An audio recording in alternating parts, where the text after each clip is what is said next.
ADHD? First and foremost, you need to understand that it's not your fault. ADHD is a medical disorder just like asthma or diabetes. You're not a bad parent, your child's not lazy. So once you understand that, the next thing is you need to get educated. You need to learn as much as you can about ADHD. Once you understand the diagnosis, you can begin to be an advocate for your child. Hey, good evening, everyone, or whatever time it is for you. It is 9:15 p.m. for me here on the East Coast. Yeah, this lady is exactly right. I mean, ADHD. If you have a child with ADHD, it's a diagnosis like anything else. Like getting the flu. Like for me, I have AFib. Some kids are diagnosed with epilepsy. Whatever, it's a diagnosis, and it's not your fault. If you don't understand it, you got to learn about it. Um, Learn all you can.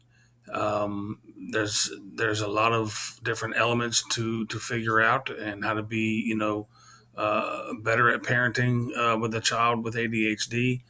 And I'll tell you, my stories, the stories of Freddy the Fox, they are about impulse control, really, which is a big part, a key factor of ADHD. These kids have trouble controlling what they do sometimes, or say, or these impulses. They don't think clearly before they act, and then they get in trouble later or face the consequences later.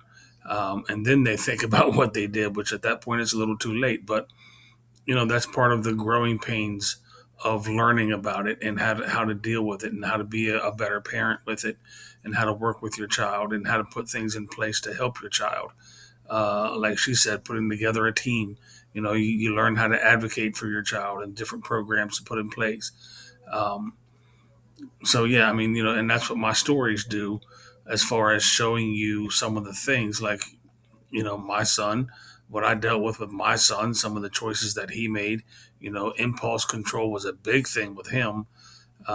He was always doing something on an impulsive level. Didn't stop to think about what he was going to do, what it might do to someone else, what it might do to get him in trouble.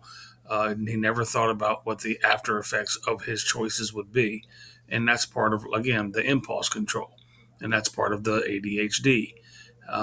So yeah, you'll learn in the first book and pretty much most of my books, um, the things that I dealt with my son, the stories about things that he did. Now these stories are not exactly what he did in his life, but they do portray um, situations that he would get himself into. So take a look at them. The stories of Freddy the Fox, great children's books, great learning tools for parents and kids and even teachers for that matter. So yeah, check them out. And write me some comments on how you handle things and things that you've learned with your child. All right. Have a good evening.